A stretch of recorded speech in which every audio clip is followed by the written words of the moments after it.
اته غنټې خوب خو ډېر ښه شی دی، خو که چېرته دا مسله وي یا دا مسله وي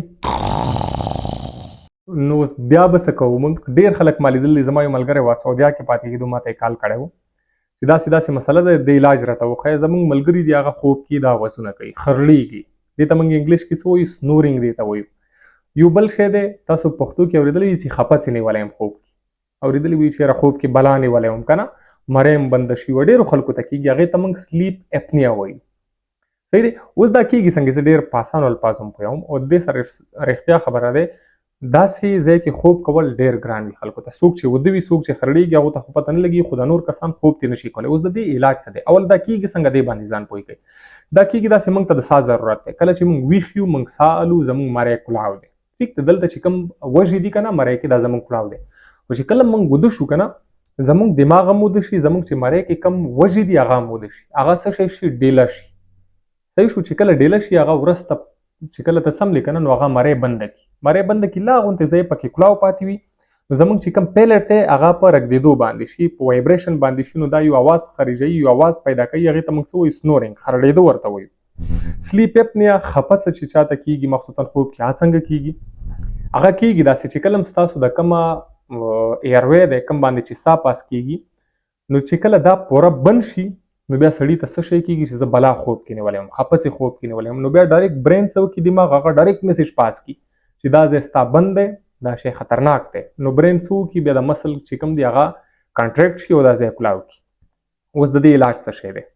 اول درته داسې علاج ښیم چې هغه ټولې دنیا کې اپلای کېږي. هغه علاج چې کوم دی، یو موټاپا چې کومه دی که نه، دا د هرې بیمارۍ جړ دی. کله هم چې ته غټېږې که نه، کله هم چې ستا وزن زیاتېږي، دا د هرې بیمارۍ جړ دی. که هغه شوګر دی، ډپریشن دی، انزایټي دی، څه شی هم دی. سنورینګ چې کوم دی، د خرړېده چې کوم دی، د دې ټول نه غټه وجه موټاپا دی، غټوالی دی. دویم شی چې کوم دی، کم خلک چې نشه کوي، که هغه شراب څکي، که هغه د نورې نشې کوي، کم از کم اول خو یې مه کوئ، ډېر بد شی دی. که کوئ هم خوب نه مخکې، وده کېدو نه مخکې مه کوئ، کېدی شي دې سره ستاسو د خرړېده ښه شي. بل چې کوم شی دی هغه دی کې راځي په سایډ باندې تاسو وده کېږئ، سیده مه وده کېږئ. چې څوک سیده وده شي، هغې د به خامخا د خرړېدو او د خفه څې د سلیپ اپنیا چې کوم دی، دا مسله به ورته پېښېږي. او د دې میډیکل ټریټمنټ څه دی؟ ډاکټران د دې دپاره څه کوي؟ ټریټمنټ شته دی، خو ډېر کمو خلکو دپاره کامیاب دی.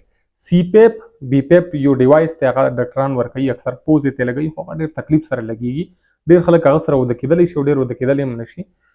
دا ډیوایس ورکوي. دویم یو ډیوایس ورکوي، هغه غاښونو ته اچوي. نیورولوجیسټ، د سلیپ چې کوم ډاکټر وي، د خوب چې کوم ډاکټر وي، هغه نه بغیر یو ډاکټر ډینټسټ، د غاښونو چې کوم ډاکټر وي، د دې دواړو په مدد سره تاسو ته یو ډیوایس جوړوي، هغه غاښونو کې اچولی شي. لکه څنګه څوک بوکسینګ نه کوي، بوکسینګ کې چې کوم غاښونو ته هغه ورچوي، ډیوایس ورچوي، داسې یو ډیوایس، داسې یو ماشین ورچوي غاښونو ته. نو هغه ستاسو جا چې کوم دی، دا چې کومه جامه دی، دا وروسته مخکې کړي، نو د دې د وجې هم کېدلی شي چې دا ټیک شي. دا د دې علاج دی، دې نه بغیر د دې علاج بالکل نشته دی. خو وزن چې چا هم کم کړو، نشه چې چا هم پرېښوده، په سایډ باندې چې څوک هم وده کېږي، نو کېدی شي د هغه څه نه څه دپاره کم شي. مهرباني.